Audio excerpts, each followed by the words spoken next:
You can unmute yourself, sir, Mr. Jimo, and say hello.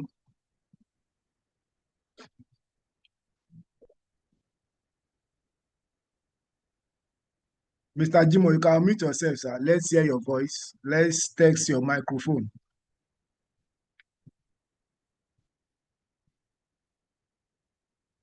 Unmute yourself.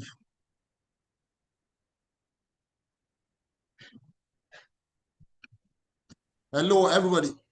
Okay, yeah. Good evening, Can you sir. hear me? Life and direct, sir. Okay. Sorry All about right. that little hiccup. No problem, sir. We understand, sir. Again, I want to welcome everybody. Are you going to do the introduction of these whole Yeah, program yeah, before we start? are we do that, Okay. sir? I Please, just want to hear please go. your voice so that we test your Thank microphone. you. Please All go right, ahead. sir. Oh, all right, sir.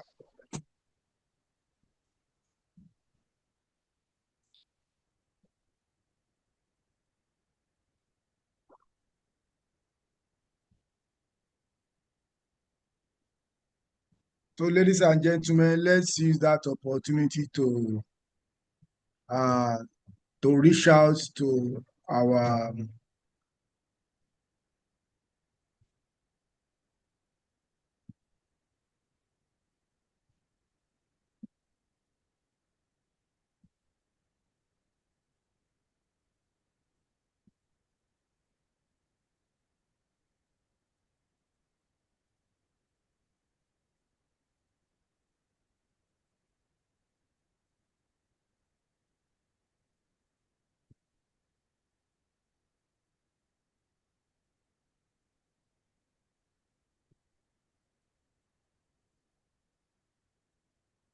Can you please go ahead?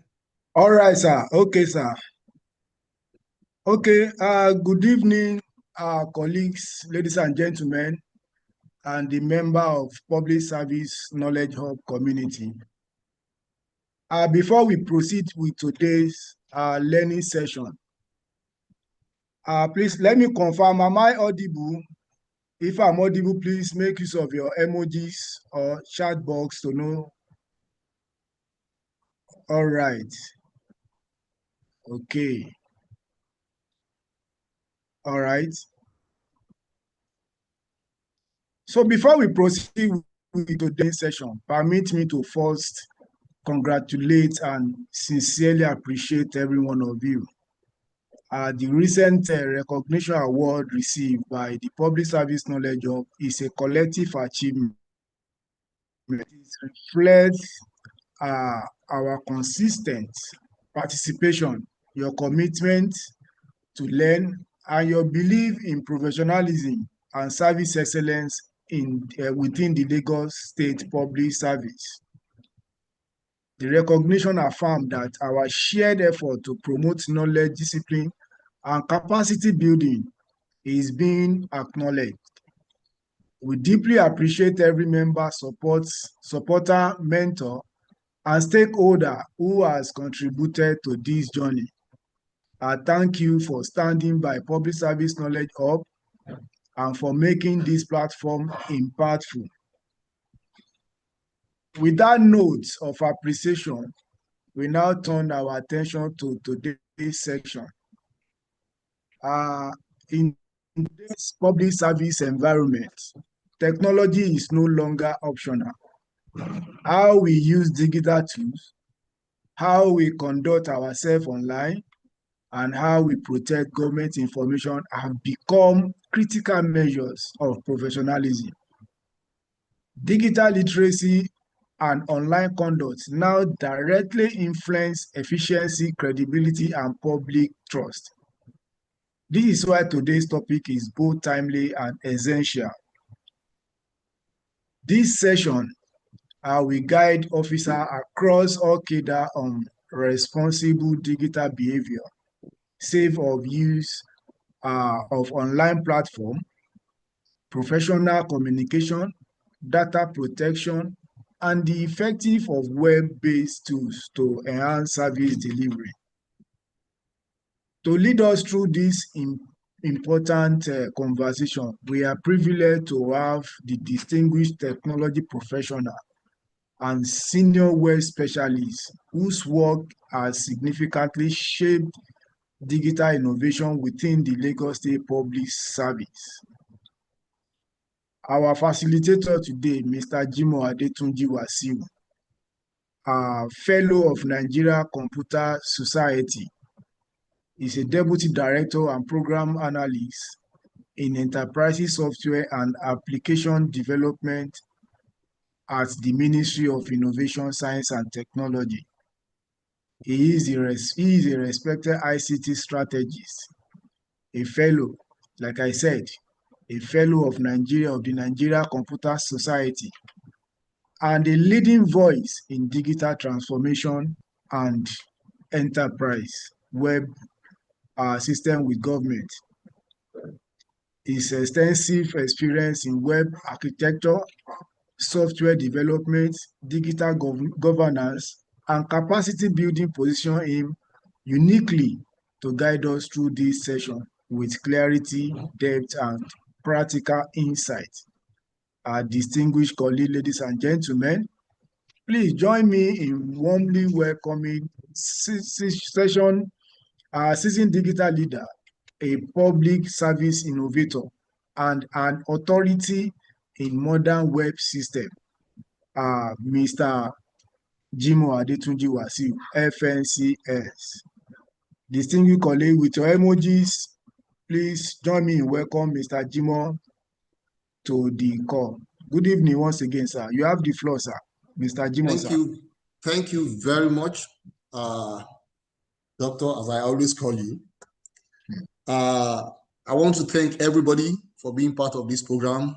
The organizers, we cannot thank you enough, because it gives us a privilege to be able to come together as public servants, share knowledge, and enhanced service delivery within Lagos State government as a whole. Again, this topic, yes, it talks about responsible digital conduct for public servants, but as human beings, everybody's life revolves around digital technology today. So as we're protecting government information, we owe it a duty to actually protect ourselves online and be very responsible as we conduct our businesses on the digital system across enterprise. Thank you again and welcome on board. Tonight, our topic, as rightly introduced, talks about digital literacy and responsible digital conduct for public.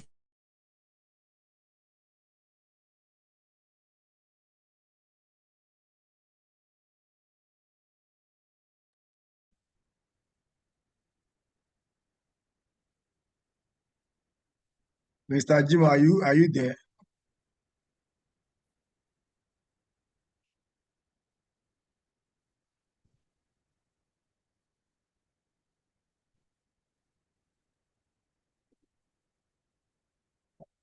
Please unmute yourself, sir, Mr. Jimoh. Okay, can you hear me now? Okay, go ahead, sir. You can hear you now. Thank you. All right. So I said before we move forward here tonight, we would like to explain what exactly are we talking about when we talk about digital literacy in modern governance.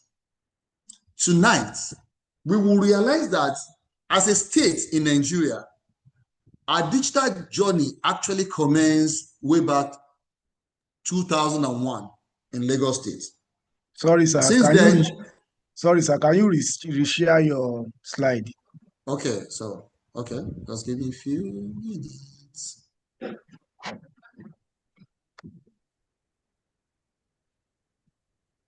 Okay. So,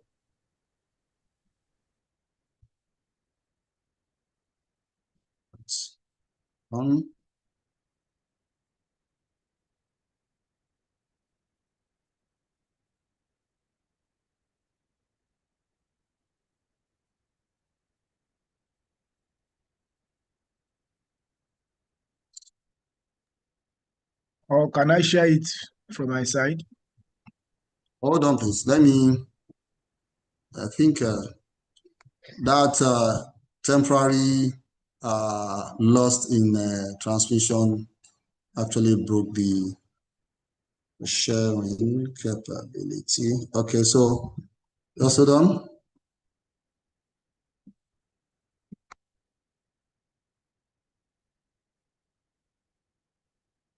Just hold on.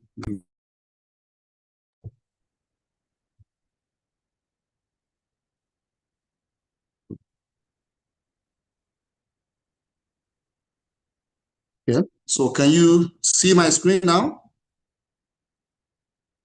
No, sir. You still can see it now? Yes, sir. Okay, just hold on. What about now? No, I don't know if the participant, are you seeing the slide? I'm not seeing from my side. Oh, okay. I'll go back to it and try to check.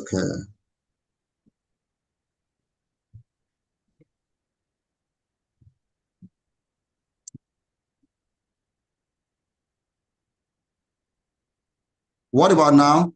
Yeah, perfect now, sir. It's Okay, visible good. now. Okay, good. Okay, so we were about discussing exactly the essence of this whole program. And we wanted to explain to ourselves what digital literacy is in modern governance.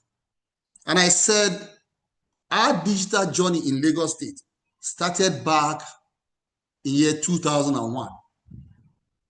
And within then and now, Lagos State government had actually implemented several solutions and systems to enhance service delivery. However, most of these systems that we talk about, when we talk about digital systems, we look at it as systems that require you to use electronic devices to work on them, to connect to them.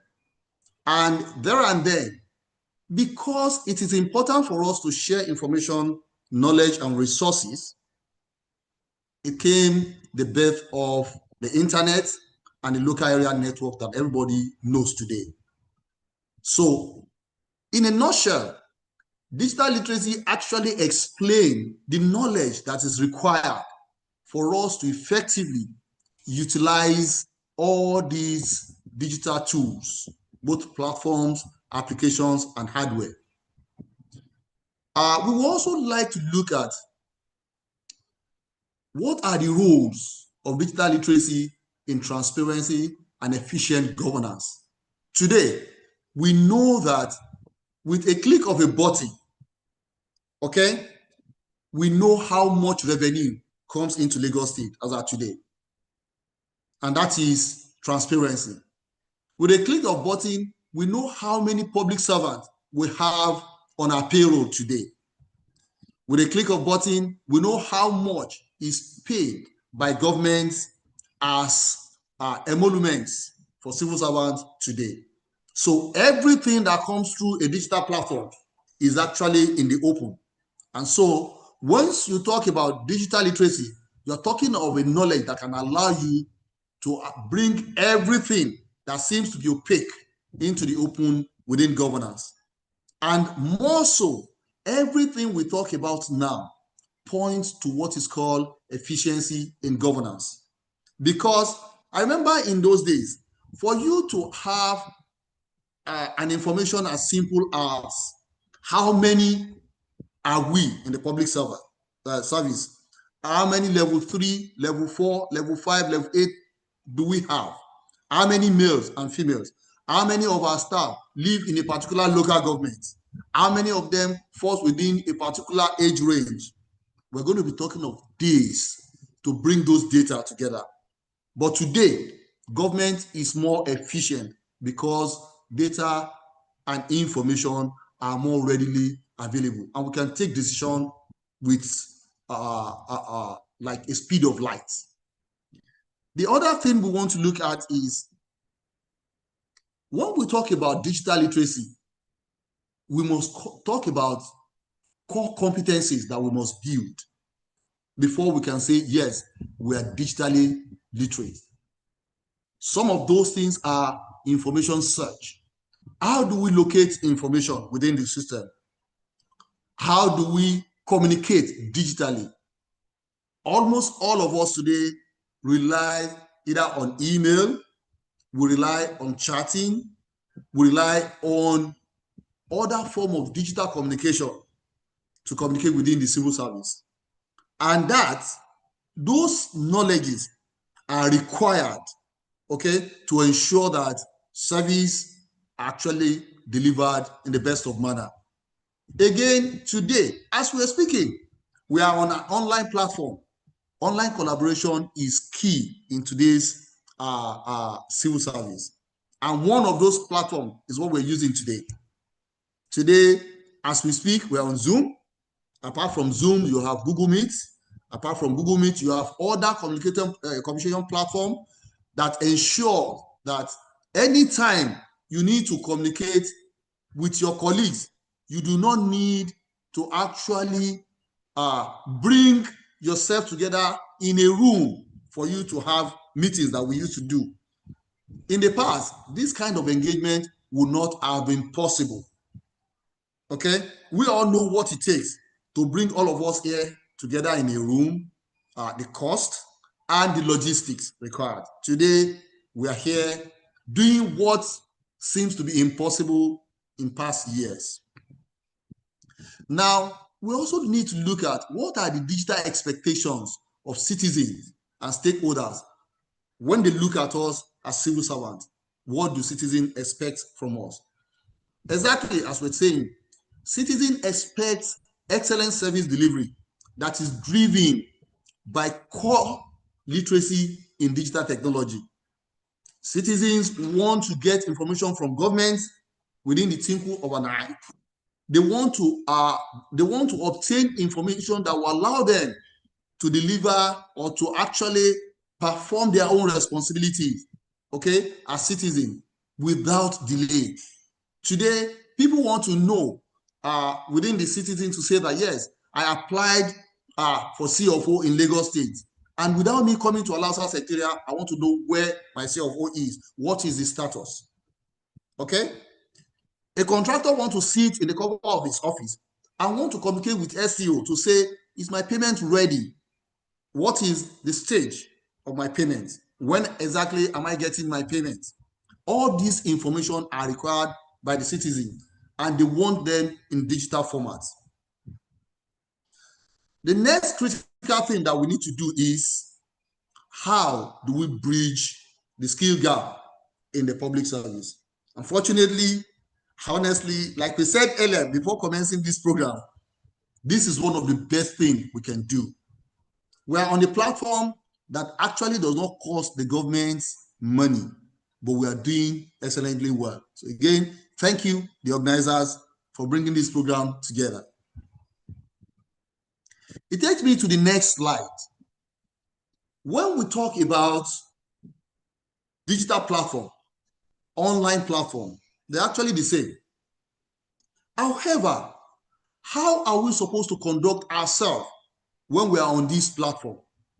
What exactly are we supposed to do? How are we supposed to remain safe in this digital environment? How are we supposed to protect government information? All of us understood what the oath of secrecy are within the public service. Yes, when we are online or when we are actually conducting government businesses digitally, are we still binded by that same oath of secrecy? And the answer is yes. There are confidential information that should not be shared on online platform. And that is why the knowledge around data privacy and data protection is very important. Now, every time we come online to use any digital platform owned by government, there are guidelines and policies. Some of those policies are what we're going to be talking about. I told us that we use email a lot. There are policies around use of emails, and I will tell us a bit about some of these policies. They might not be extensive because of the time we have, but moving forward, I could share to us some of these policies that we can read in details to protect us and protect the government that we work for. So when we talk about email policies, what are we talking about? Number one, the rule is that you should not share or use your personal mail to conduct government business. The second thing is that when you want to send email or messages through a government-owned email and platform, you must be conscious of what you send. Ensure that what you send is actually permissible to actually be sent through that platform. Number three, you must ensure that once you have government email account, you are the only one that have access to that account. You cannot share your access or your password with any other person. The reason is simple. Everything you do on your email is being tracked because it's a government email. And you are the only one that is liable to whatever that mail is used for. Number four, you actually endanger other users, other community users of the same email if you do not protect your mail properly. Because any information that is received by your colleagues or by external people, they believe is actually a government representative that is sending those messages. So we need to be careful. If you come to the issue of online access, unfortunately, when we talk about collaboration, so many of us, we had started using these social media platforms like WhatsApp, Facebook to conduct government activities. And I want to tell us that we need to be careful because this is not right. So when you want to send information that is critical to government services, you ensure you use your email. Please stop using WhatsApp and other social media platform to share government information. Now, within government, most of the time, anytime we need to communicate, anytime we need to conduct government businesses, we must ensure that we use only authorized government devices and applications. I've said it now. So if you want to communicate with one another, don't go on WhatsApp. It's always easier and faster, but the danger is enormous. The other thing is all government devices, okay, comes with protection. Okay, so when you bring your own laptop from your house and you begin to use it to conduct government services, if anything happens through that device, you're going to be liable because you can only use authorized government devices, laptop, desktops, iPads, anything that is government owned to conduct government activities. However, because of the use of telephone, it is permissible for you to send email, okay, using your telephone as a device, but you must ensure that the application you are using, like the email, is government-owned application. Number three here, we must maintain confidentiality anytime we're using any digital platform. What do we mean by this? It means that any digital platform that we're going to use that will not allow you to be uniquely identified such that you need to sign in to that platform.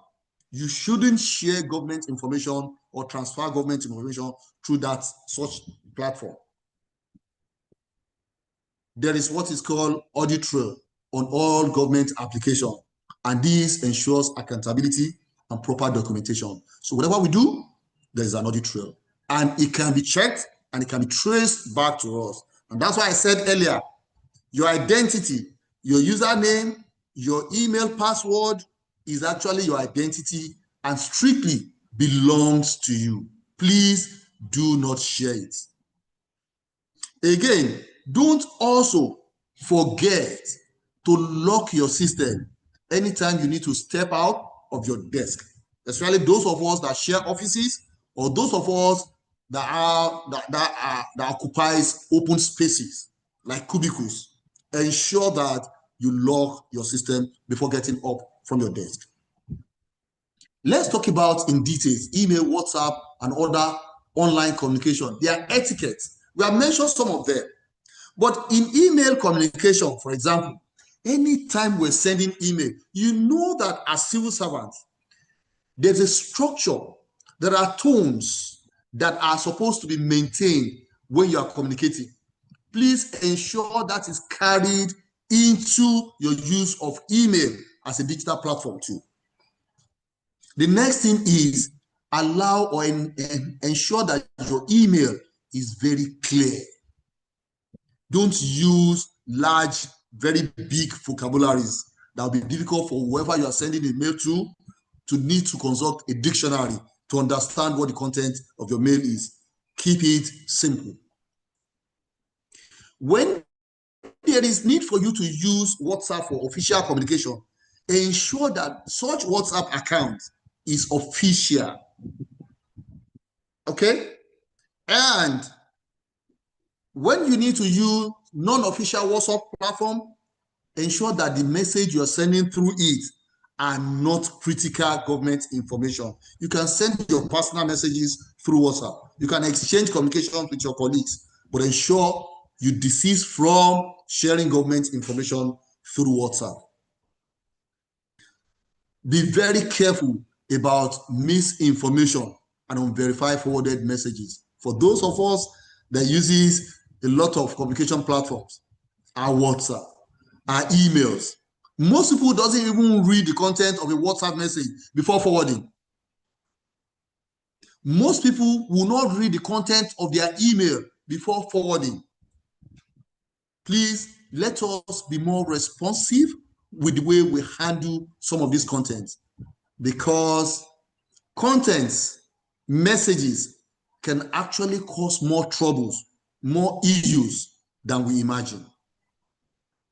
The last one here is anytime we want to communicate, just like a regular civil servant would do, ensure your messages passes through hierarchy.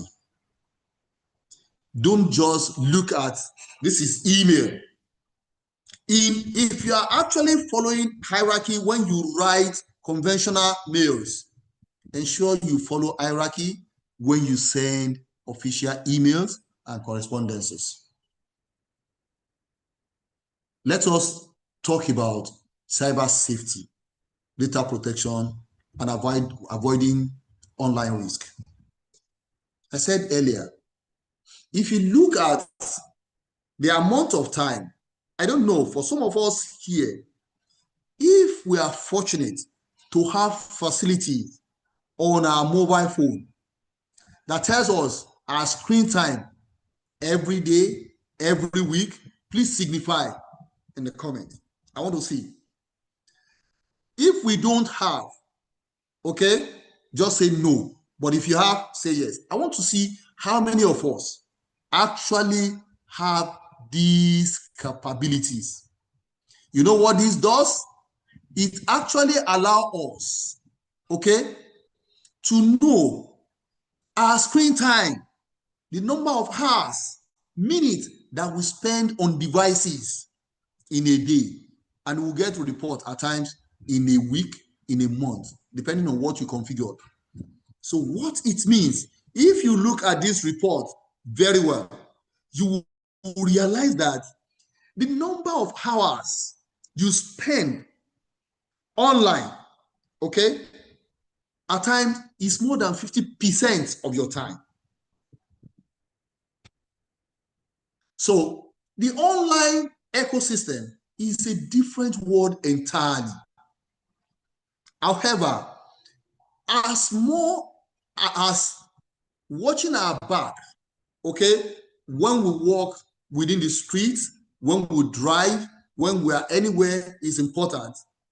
you will realize and agree with me that being careful on the online space is equally very important. Because if we spend this much time online, how safety conscious are we? And we're going to be talking about some of those terrible things that could actually affect us if we are not very careful online. So let's move forward. When we get to some of those challenges, I will let us know. Now, what are the likely safety issues that we should watch out for online? Number one, how do we recognize what is called email phishing? The phishing we're talking about is not what people in Badagry or Epe does. The email phishing we're talking about here is spelled. Can we all see the screen? Can we see the screen? Yes, we can. Okay, please. Email phishing means that you get an email, okay, that the email in all ramification looks like an email that comes from a genuine person or organization. But that email came from people who wanted to use that email, okay, to steal your personal credentials or to direct you to other websites where your credentials can be stolen. I'm going to give us one hint tonight. I'm sure so many of us will have seen these emails in the past. You don't have an account in First Bank, for example, but you receive an email from First Bank, okay, telling you that, yes, your account needs some updates. That is one. Even organization that you have contact with, yes, you have an account with a bank, say Bank XYZ, okay, and you receive an email from that bank. What the email was telling you is that there is an update that is needed by our bank, okay? Within the next 24 hours, you must click this link to provide that update. Otherwise, your account will be blocked. And quickly, I don't want my account to be blocked. You click on that link. That link takes you to a page that has the logo of that your XYZ bank, and it tells you, enter your username, enter your password. If you do that, that site, those people, the bad people, had actually captured your username and password. Okay, they will now go into your real account, log in, and take out your money. So email phishing is actually a social engineering that is used, okay, to obtain people's information and credential by force. Now, please, how do we recognize some of these email phishing? Anytime, please listen to this very well. Anytime you receive an email that you are in doubt of, okay? And even if you are not in doubt of that mail, do this every time you have an email. What do you need to do? Take your mouse, okay? I don't know if I can suspend this temporarily and open this because I want us to really be able to see what I want to do. Can we temporarily do this? All right, sir. So I'm going to open my email.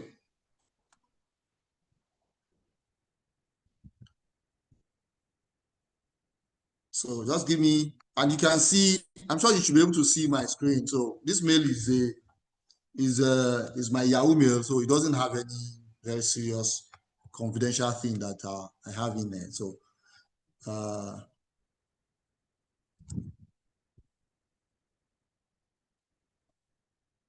okay, so done. It logged me out. Just hold on. Let me quickly see if I can sign up.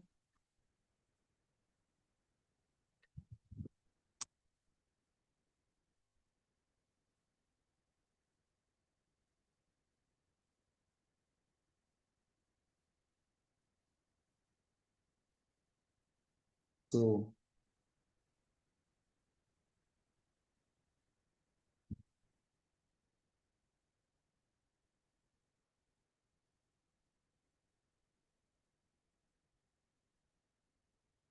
sorry.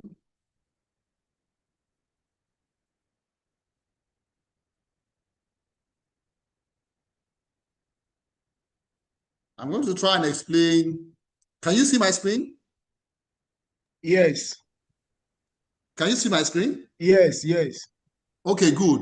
What I'm trying to do here is what is called two-factor authentication. We'll talk about it when we get to the other slides. So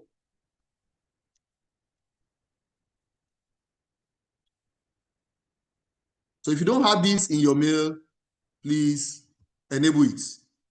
And I will explain how important this is.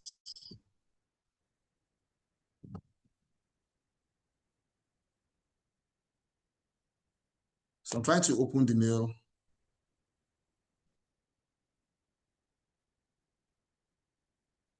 Okay, so you can see my mail. Now, I will open this email from LinkedIn. Okay. Now, when I open this mail, so anytime you have a suspicious mail like this, once you open it, this is a simple test you need to do or carry out on this email. You see, the mail is actually divided into different sections. So the section where it tells you the source of that email. So look at, can you see where my mouse is? From. Can you see that? From. Can you see my mouse? Can we see that? Yes, yes. Yes. So if you look at the notification that comes from here, okay, you will see that that link that I stayed on, I did not click that link, okay? But just by having your mouse hover over that link, it will tell you that this mail, okay, is from linkedin.com. Can we see that?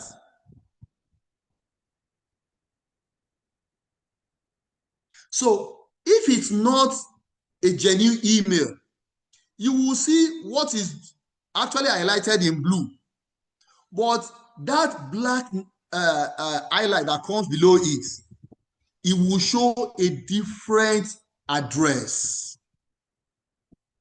And that is one of the simplest ways to identify emails that are actually set up to trick you. Okay?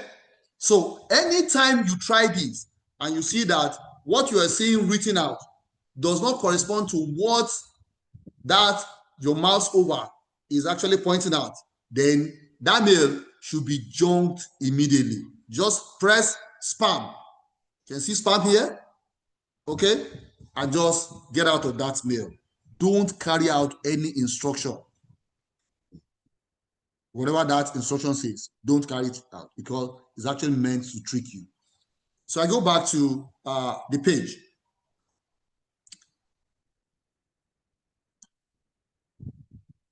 So anytime the bad people want to get information from you, it is very easy for them to con you for you to provide the information yourself. And this is one of the easiest ways for them to do it. The second way to do it is what they call click hijacking. Okay? They will send you email. there's a promo somewhere. If you click this, Temu will give you this account will give you this, Amazon will give you this. Once you click on it, okay, and that's why we should be very careful with bonanzas and promos when we are online. Nothing is free, not even in free time. So we should be very careful with all these freebies. The next thing we need to be very careful about is our password hygiene and multi-factor authentication. What do we mean by password hygiene? Our password hygiene means that anytime we have a new password, we should genuinely guide and protect that password.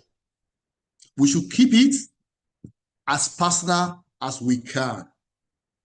We should ensure that we do not share our password with anybody. In fact, I've seen within a corporate environment, in an IT environment, where people will take out their ATM card and give to a colleague, a junior colleague, go and help me get money, and they give them the PIN. All these are wrong. Giving your colleague access to your system and giving them your password is wrong. Okay, so we should desist from this. The next thing is every application that we use, we should ensure that we use or we have what is called multi-level authentication. Okay, multi-level authentication means that when you sign in, that application will send a code to your phone or to another device to ensure that, yes, you are the one that's actually trying to log in. That is what multi-level authentication is. Multi-factor is just that we are not relying on you just providing your username and password, and pronto, you are logged into that system. We expect you that, yes, if it is you trying to come into this application, then we will first send an authentication to another device that you have provided on that system before. And once you can confirm that, yes, you are the one, then you are okay to go into that application. We're sure you are the one. We should also be very careful. For those of us that handles government data, we should be careful in the way we handle them. Finding government information, people's data, at the place where you buy Bolly and EPA and all those things are completely out of it. If we have any document that we're not using, we should ensure that we shred those documents. If they are electronic documents, we should ensure that they remain on government-owned devices. The last thing here is, please, when you have a cyber or when you suspect a cyber attack on your system, please don't keep it to yourself. Report it to your IT, report it to the authority, because what starts as a very small and simple thing could actually snowball into what can actually bring down a complete organization. I don't know if we have heard of what is called ransomware. The same way human beings are kidnapped for ransom, data and devices are also kidnapped for ransom. So when people get access to your own username and password, or they take control of your devices, that is just a precursor to them taking down your entire organization. So please don't feel ashamed, don't feel bad when you notice that you are under any cyber attack. Please report it immediately. When we want to talk about operating on the digital cyberspace, okay, how are we going to be very professional with building our digital identity? Because, like we said, our digital identity are also us, real us in the cyber ecosystem. So when you're on social media, okay, try as much as possible to be as professional as you can. When I say professional, please don't join them in making volatile comments. Don't join them in making discriminatory remarks. Don't join people in insulting, in abusing, in cyberbullying. Don't come out to openly support evil. You know the implication of this? Human beings forget, but the cyber world does not forget. If you say something today, in 20 years, people will bring it out against you. I'm sure we have seen all these kind of things when people will go to the Senate for clearance and people will bring what they have said 10 years ago, 8 years ago against them. Please, even when we are on the social media where we believe that, yes, I am free to express myself, be as cautious, be as professional as possible. The second thing is to maintain a professional identity online, separate personal issues or personal platform from digital platform. When your office creates an official WhatsApp platform, when your office creates an official social media platform, yes, we can share birthdays, okay? But there are certain things, there are certain conduct that are permissible only within your personal life. Don't bring personal activities or conduct to an official environment. Have a very clear demarcation within those two.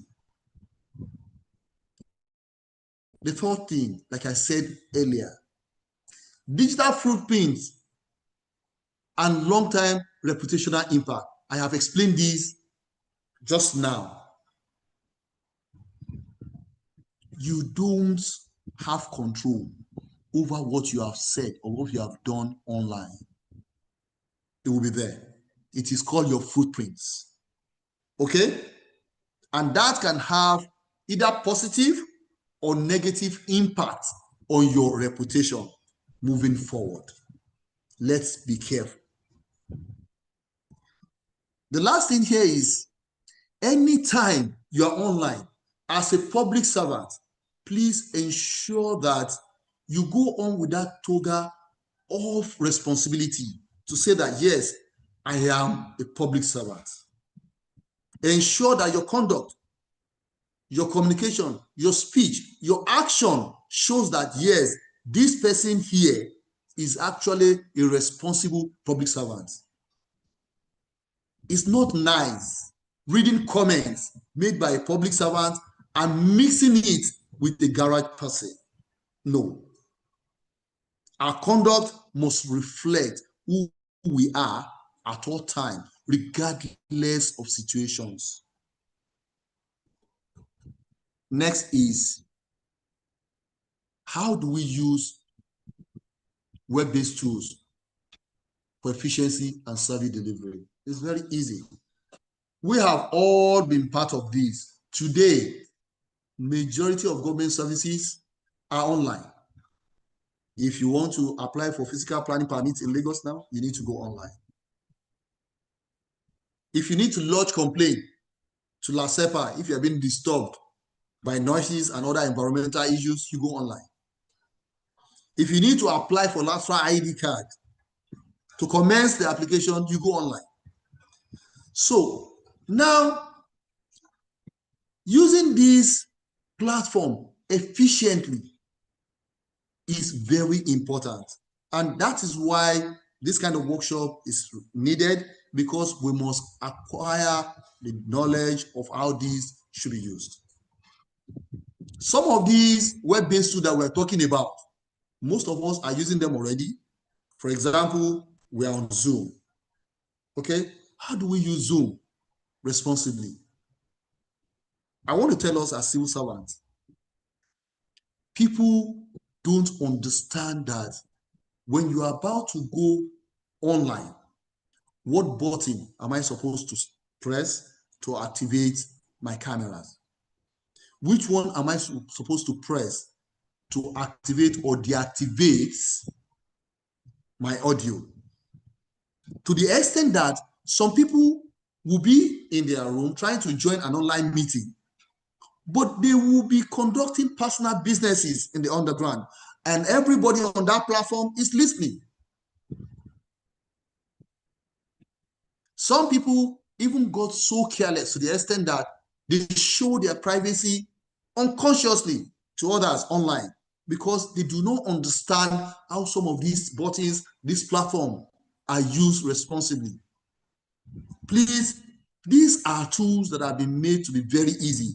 If we do not understand the details of how to use these tools, please let us learn.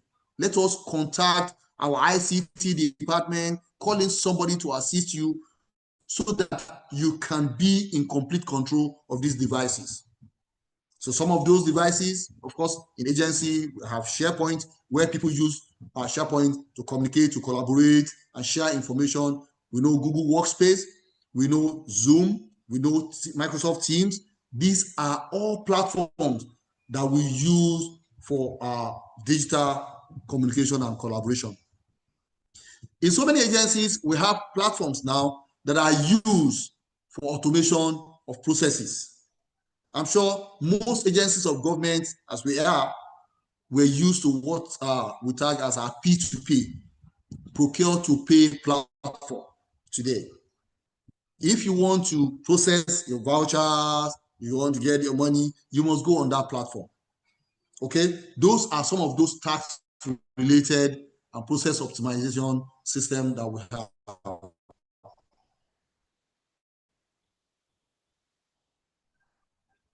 In today's world, tools. A lot of time we have dashboards. What are dashboards? So everybody knows or understand what the car dashboard is. The car dashboard is actually the place where you see the situation, the status, how heavy your car is, or how unheavy the car is. That's what the dashboard is. So as governments, we have platform that tells governments, that report to government the situation of government.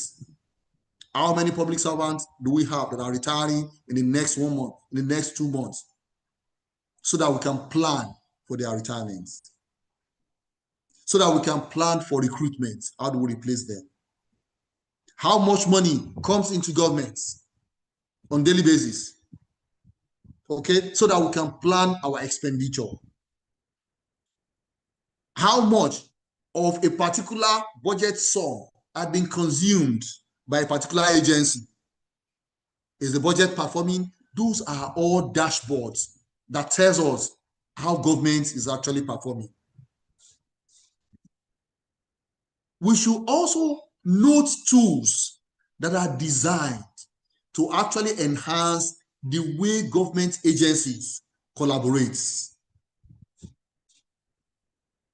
Okay, so if you look at example that I gave earlier, if you look at the lands family, okay, physical planning, survey, they have platform, okay, that allows one agency of government to understand what is happening in the other agency.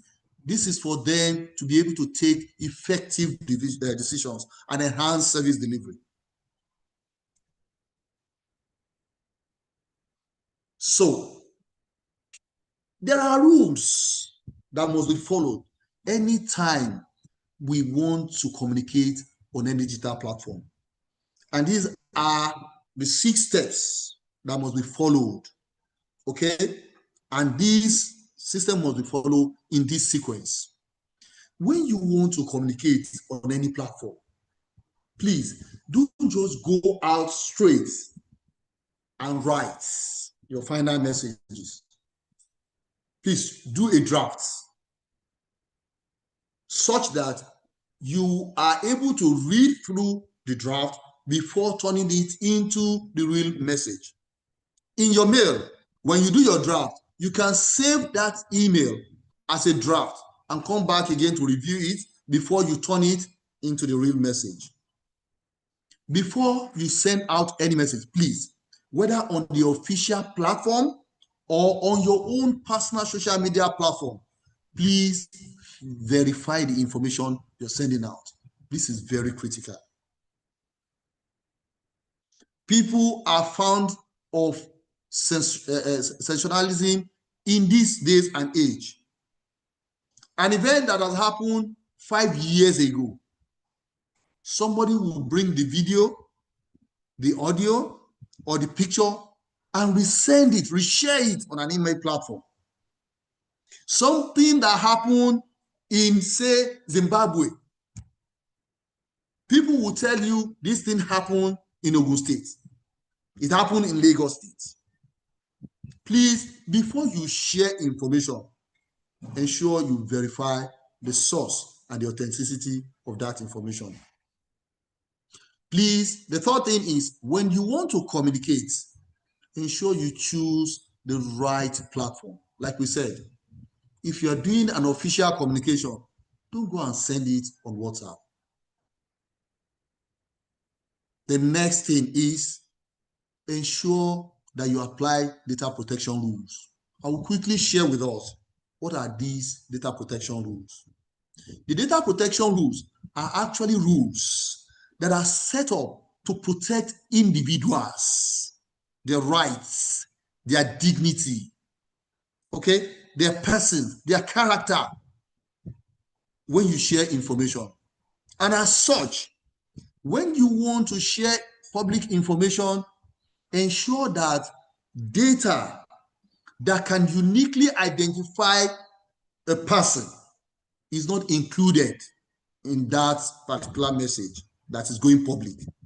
For example, don't share people's email or phone or their address or their Oracle number if that information is going to the public. Because those are personal information that can uniquely identify that person and can be used to harm that particular individual. Number 5, send the information after confirming all these rules and ensuring you have actually adhered to these rules. Then the 6th thing is that once you send an information, archive those information for record keeping, for future reference. Don't send an information to somebody and delete. Okay? Because when you are asked, and when there's need for you to actually revert back, either for audit, either for investigation and those, you must be able to bring out that particular information. Now, I will show us a slide, this slide that talks about the components of digital literacy for public service. What are these things that we're talking about when we talk about digital literacy? No matter how small it is, please ensure we have technical skills. When we talk about technical skills, we're not telling you to become a Bill Gates overnight. No. We're talking about skills that can allow you to efficiently utilize some of this platform, remain safe on this platform, and ensure that you protect others while on this platform. Those are the kind of skills we're talking about. However small, they're still technical skills. Ensure that we learn information management. When we talk about information management, please ensure you give information that is required only to who requires it. Don't do an overdrive. When somebody requires you for an information that contains 2 fields, don't go and dump that person's entire information and share. We also need to learn communication competence. We have spoken about communication, how to write clearly, how to actually understand what should be part of our communication, and how to remain responsible, and how to protect whatever we send out. The fourth kind of knowledge that we need is our cyber awareness. As we move around on a daily basis, we get security tips. Okay, don't drive in the night. Don't drive on isolated roads. When you are driving, when an egg is thrown on your windshield, don't immediately clean so that it doesn't blow you. When your tire picks nails or something, and you are going on the road, ensure you get to a safe place before you actually park to check what is wrong with tire. When you want to board a bus, ensure you survey people that are inside the bus. These are physical and conventional security tips. There are also cyber security tips that all of us need to be aware of. Those are the kind of skills that we need to build.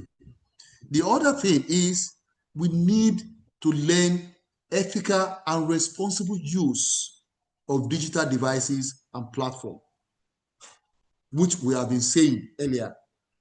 Ensure that you use government devices alone for government communications and exchange of information. At this point, I want to thank you all for listening, and I will be here with him to listen to your questions.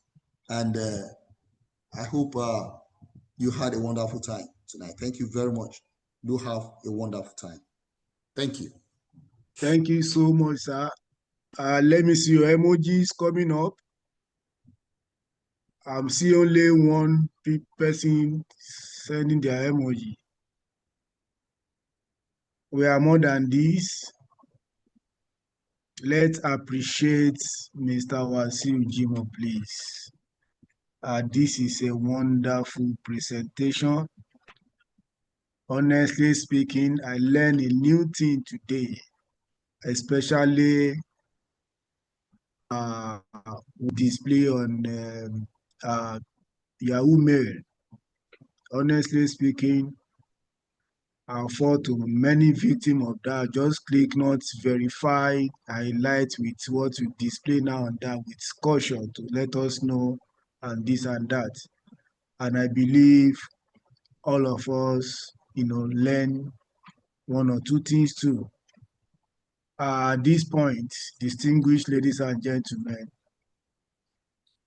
I would like to sincerely thank our facilitator for the insightful and highly enriching presentation we have just received.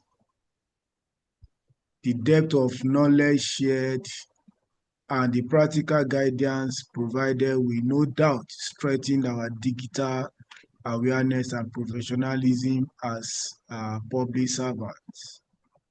So we now proceed to question and answer, which is important part of today's engagement. This section will let us know truly we are listening and we need more clarification. So this segment is designed to allow participants to seek clarification, share relevant perspective, and deepen their understanding of the issues discussed. So as we all know, if you have any questions, please raise your hand for more clarification. In fact, we need this session. So we need more clarification on that. We are all victim of that. We use, especially this space, AI compliant. So let us ask questions pertaining to the topic and even in fact AI compliance, though I will still bring Mr. Wasiu here for that. But if you have any, please, let's hear from you. You can make use of the chat box too to ask some question. We have some minute to just do justice to that. Please, am I audible? Because I don't see Yes, anybody very ask well. question. We can hear Okay. you. All right, sir. All right, sir. So participants, are you telling me that everybody on board today are big gates? Okay, if you know that you are a big gate, if you don't want to ask question, you can come on board and okay, Amina Tamzat. Unmute yourself, ma. Okay, good evening, everyone. Good evening, House. Good Good evening, good Mr. evening, ma. Wasi, for your presentation. Good evening, ma. However, I have this question regarding the password issue and then the Lagos State official email. From your discussion, I gathered that when you want to do official correspondence, it's good to use the official emails. That's the appropriate emails we should use. However, I do have instances whereby I did an application, a mail for officially through the official email. Unfortunately, during that period, I think the email, the network issue, I didn't allow, so there was issue. It was not easy to access the response from the organization that actually wrote us then. So we had to opt for my personal email. And unfortunately, I'm sure you are aware, there are some organizations, I think this multinational, they do not recognize mails from personal emails. So how do we face such challenges and address so that we do not lose opportunities and do not embarrass the state in whole? Thank you, sir. Thank you very much, Ms. I can go ahead and answer that question now. All right, go ahead, sir. Since Okay. there is no more question at hand. Thank you very much, Mrs. Hamza. So I think as a government, our mail is actually dealt with what we call priorities. So please, if there's any agency of government or anybody in an agency that requires external communication to third-party companies, agencies, or development partners, what they need to do is to specially write, okay, and notify Ministry of Innovation, Science, and Technology so that specialized emails can be created for those people. Because our mail is in two categories. We have the fully Office 365 mails, and we have the on-prem mail. The Office 365 mail are actually meant for critical users, such as the categories of people that Mrs. Hamza just mentioned. We cannot afford to go blank, okay, when there is a communication with a development partner or private people. However, we know that it's not every civil servant that need such mails to be configured for them. Please let us find a way to just tell our accounting officer to notify Science and Tech and say, so person's email, because of their schedule and responsibility, they need to continuously communicate with external or development partners or third parties companies. This way, it's not only your availability that will be guaranteed, the size of that email box, because of course, when you share information with these categories of partners, you might receive very large attachments and all those. Your mail will also be profiled to accommodate all those kind of things. And that is what I have to say on that for now. Thank you. All right, sir. Mrs. Hamzat, I hope you are okay, ma. Or you still have another one? No, I'm very okay. At least exactly, it really addresses the issue. Thank you. All right, thank you so much, ma. All right, there is another question here, though the guy is trying to talk about AI now. Okay, Uh, let's go ahead. all right. So, like I said, we are still bringing Mr. Wasiu here for AI talk. But if you have any question, we can ask. So, Adetola Desaolu said, AI make use of precision and predictions with times. Will this not take away human job? I don't know if you understand that, sir. I do. I do. All right, you can answer that. Okay, note that.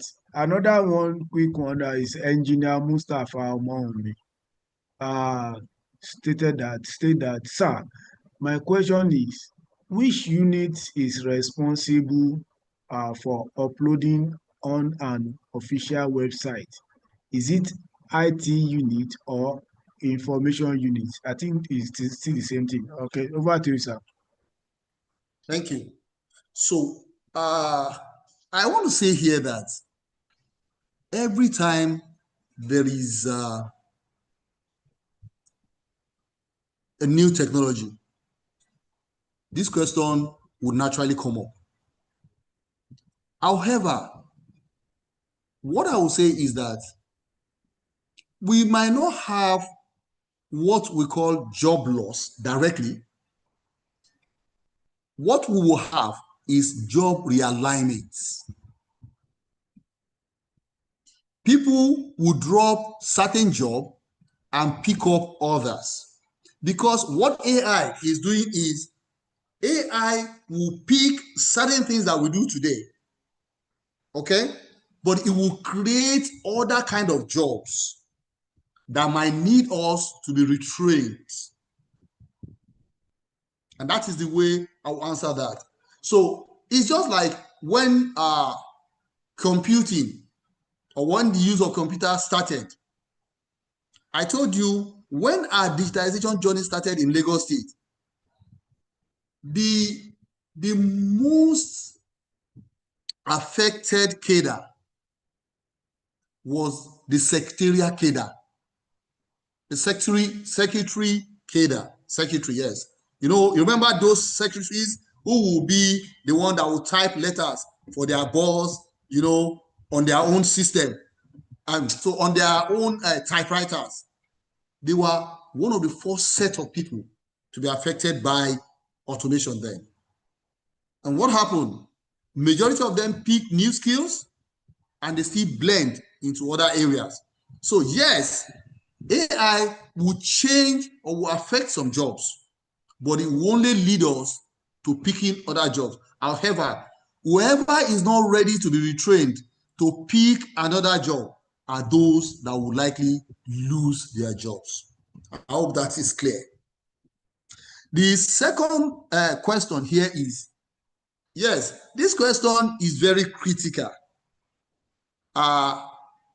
When there is an information upload onto the website, the responsibility is fully that of the information unit.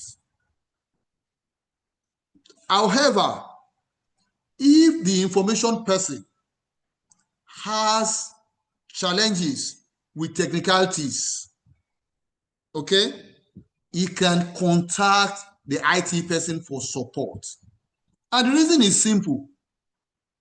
It is the information unit that is responsible for the quality of information and its accuracy when it goes online. So if you give your information to a non-information person, they might not read through what is being uploaded. And if what is uploaded at the end of the day has contents that is either not correct or that becomes injurious to the government, okay, it is the information person that will be liable. And as such, what is important is that it is the information person that should read through that content, ensure its accuracy, upload it. But in the course of upload, if you have issue, you can make use of your IT department for technical support. Thank you. All right, thank you so much, Mr. Wasiu, for that beautiful response. Okay, Engineer Mustafa Omome, I think you are okay with that. Okay, another question here from Brown Omolara. He said, how can we prevent junks from entering our official mail? Okay. So that the simplest way for you to protect or prevent junks from entering your mail, there are two ways to do it. There's a way to actually centrally protect the entire email system, okay, from spam and junks. And that is done at the central email administrative unit in Ministry of Innovation, Science and Technology. But you as a user, what you just need to do is that anytime a spam enters into your box, okay, just tag it as a spam. Okay, once you do that, there is no other mail that will come from that source into your mail again. All that is clear. Anytime you receive a mail that is spam, click on that mail and tag it as spam. That mail will not permit a mail from that source or from that address to come into your mail subsequently. That is the simplest way to deal with spam mail. All right, sir. Thank you so much, sir. But I don't know if you can display how we can tag to us Okay, on good. your using your Let, email again. let me Are go we going back to to use are we going to use are we going to right click or left click so that we know? okay, so let me go quickly back into my mail, then I will show All right, sir. that now. The good thing is that mail is All still right. opened. So just watch my screen. So look at, I'm going back to, let's assume I just hit my mail this way. Okay. Now, at times, you need to read the content of a mail to determine if it's a junk, okay, or spam. At times, by looking at the title of that mail, you already know that I don't need this and I don't want subsequent email from this source. So if your mail that you are seeing is the type that I looked at and I said, I don't ever want to receive email from these people again. You see this checkbox? Can you see my mouse? Yes. Yes. So go to the checkbox, okay, under today. Can you see today? On your Okay. left, okay? Can you see that? Go ahead, sir. Now, check that particular mail. Check it. Click on that box. Can you see that? That particular email will be highlighted that way, and you will see a check on that box. Are we together? Yes, sir. Then go to the top of that mail where you have archive, move, delete, and spam, and click on mark as spam. Okay? So when I click on this, mark as spam. Once I do that, it will take that email away from that list and put in my spam. Okay? There's a folder here called spam. You're going to find that mail there. What that system had done is that this is the mail on number 2 here. Okay? I check it, you can see it. That's the mail. So what this means, like I said earlier, is no subsequent email from this address will come onto this email box. The second thing I said was that if you do not or you can't decide by looking at the mail from your email list like this, you can open it. Okay, let me just open this mail. Okay, while the mail is opened, okay, you can still go to spam and mark it as spam. it will provide the same results.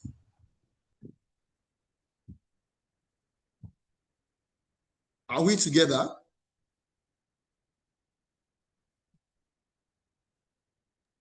Yes, sir. So that's the way to handle either of those scenarios. Thank you. All right. Thank you so much, sir. Another question here from Lekan Akinsanya. Says, sir, what is missed as the Ministry of Innovation, Science and Technology doing as a regard artificial intelligence and technology generally? We still move with files all around Alausa. How can we digitize the whole system? The world is moving, we need to move along. So, All right, thank you very much for that information. But I can assure you that Ministry of Innovation, Science and Technology is working assiduously to move the states in the line of complete digitization. I think the way we actually handled our digitization in Lagos State has to do with the size of the government that we run. And that is why we have different sections of the economy, of the governance actually running their own digitization. So I think what is left is for us to harmonize and bring everybody together, which is what is called integration. Because as of today, if you go to PPA already has an automated system. If you fuse that system into procure to pay, you have a bigger system. As we speak, STO is trying to work on complete digitization of voucher workflow, where we won't have to carry physical vouchers again. Once that is done, we can also integrate that, and as such, we will run that and become a single integrated system. What I can say is a work in progress. But the size of governance in Lagos State is huge, and that is why we need to take one step at a time. But like you said, there's nothing that can be done without complete automation. I'm sure the leadership in science and tech is aware of that. The government as a whole is aware of that, and we are working towards that. Thank you very much for that question. all right, thank you so much for this wonderful presentation from Mr. Wasiu Jimo. We are so happy that you gave us this. In fact, this is an eye-opener session. So on this note, since we don't have any more questions left, as our custom here, we call on we pick one participant to appreciate our facilitator. Lambert Obidima, please unmute yourself. Lambert Obidima,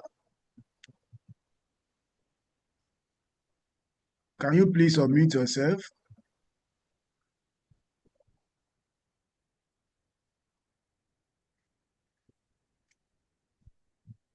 Okay. Abioye, can you unmute yourself? It is our culture here that we call on someone to faith. Sorry, sir. Someone is still. Sir, what is the fate of we secretary concerning today's topic? Mr. Wasim, someone is asking that question. What is their fate? That He said, what he said, what is the fate of, okay, the person is secretary. So he said, what is the fate of we secretaries concerning today's topic? So we just had to use that because I'm very sure today, any secretary that is still left in the service does more things than what they used to do in those days. They use digital devices better than those days because they are more trained. Most bosses today will not give their memos to their secretaries to type. And what that means is that the secretary will have better time to do more productive things to support the government. And that's why I said that what is key is actually retraining, okay, and reskilling. Once there is a digital or technology disruption, the only thing that can keep us, okay, in our job is to reskill. And I'm sure the person that is actually talking and actually reskill, the person is doing something great within the service, and that's why the person is here. Because I am very sure nobody uses Olympia typewriter again in the service. So for the person to be here around, I am very sure the person has embraced change, and that change is actually what is actually keeping that person within the system. So, yes, so job loss, thank you so much, is imminent, but for those that are smart enough to acquire new skill in line with what the technology dictates of that time is, of course, they will have more productive way of contributing to the system. Thank you. Thank you so much, sir. So on this note, Adetola Desaolu, please unmute yourself and give thanks to our facilitator. So, on behalf of all Lagos State staff, we say a very big thank you for this marvelous presentation, for the eye-opener and thought-provoking presentation. It has been so impactful, and we really appreciate you. And we pray that you continue to grow higher and higher in knowledge, and the Lord will bless you. Thank you so much. We really appreciate you.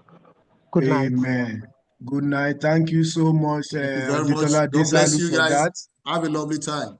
So for the video, the highlight video for tonight, I will send it to our YouTube channel for you to go and check. Please, once again, always make use of the our YouTube channel. Go to our library. We have, with today's highlight session, we have 84 videos, all comprises of public service, what you need to know about the service, public service rule and others. Don't wait till promotion time. And for the people that are still expecting to do their oral, don't worry, we get you covered. Navigate to the YouTube channel and pick your choice, at least one topic per day. In fact, you will know that people have been appreciating it, and they give us good feedback. Please try and do that too. Once again, Mr. Wasiu, thank you so much for this opportunity, sir. So we will call you anytime, any day, sir. I appreciate you, sir. I'll be glad All to right, be here sir. again. Thank you so much. God bless you.